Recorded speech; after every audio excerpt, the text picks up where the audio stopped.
క్రీస్తునందున్న ప్రియులకు ప్రేమతో వందనాలు తెలియజేయుచున్నాను. జనవరి నెల 19వ తేదీ 2025. ఈరోజు దావీదు గారి ద్వారా దేవుడు మనకు చేస్తున్న వాగ్దానం ఏమిటనగా, కీర్తనల గ్రంథము 10వ కీర్తన 17వ చరణం. యెహోవా, లోకులు ఇకను భయకారకులు కాకుండానట్లు బాధపడు వారి కోరికను నీవు వినియున్నావు. ఆమెన్. నా ప్రియమైన సహోదరి సహోదరులారా, మనం ఆరాధించేటువంటి దేవుడు కరుణా సంపన్నుడు, దయగలిగిన వాడు, కనికరము గల దేవుడు. ఈ లోకంలో దిక్కులేని వారి ఎడల, బాధపరచబడు వారి ఎడల, త్రోసివేయబడు వారి ఎడల, వెలివేయబడిన వారి ఎడల కనికరము చూపే దేవుడై ఉన్నాడు. ఈ మాటలు వింటున్న ప్రియ సహోదరి సహోదరుడా, లోకులు నిన్ను బాధ పెడుతున్నారా? లోకమును చూసినప్పుడు నీకు భయం కలుగుతుందా? దేవుడు నీతోనే మాట్లాడుతున్నాడు. లోకము చేత బాధించబడుతూ ఉన్నట్లయితే దేవుడు నీ ప్రార్థన విని ఉన్నాడు, నీ బాధను చూసి ఉన్నాడు. దేవునికి మహిమ కలుగునుగాక. నీవు నిరీక్షణతో ప్రార్థనాపూర్వకంగా నీ విన్నపములను దేవునికి తెలియచేయి. నన్నెవరు చూడట్లేదు, నా బాధను ఎవరు పట్టించుకోవట్లేదని నువ్వు అనుకోవద్దు.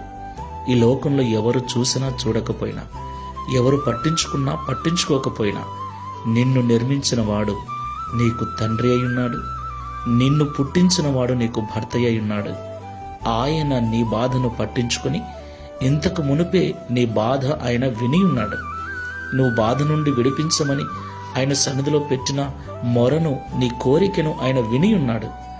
ధైర్యంగా ఉండు. ఇక ఎవరూ నిన్ను భయపెట్టరు. ఈ లోకములో ఎవరూ నీకు భయకారకులుగా ఉండరు.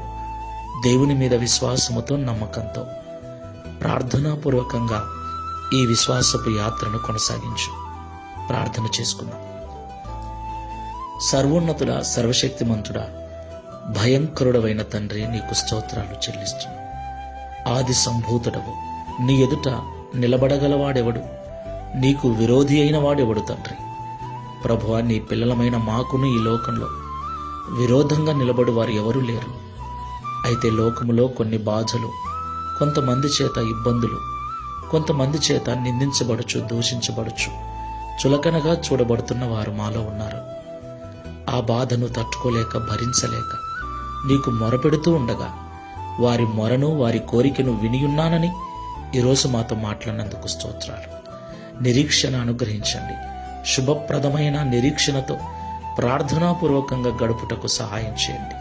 ఒకరోజు విడుదల పొందుకొని ఏ భయము లేకుండా ప్రశాంతంగా జీవిస్తామన్న నిరీక్షణతో, ప్రార్థనను వదలక, మందిరమును విడవక, విశ్వాసముతో ప్రార్థించే మనసును అనుగ్రహించుమని, ఈ దిన వాగ్దానమును మా అందరి జీవితంలో నెరవేర్చి ఒక దినమున దావీదు వలె మేము కూడా సాక్ష్యం ఇచ్చినట్లుగా సహాయం చేయమని యేసు నామములో ప్రార్థిస్తున్నాము తండ్రి. ఆమెన్.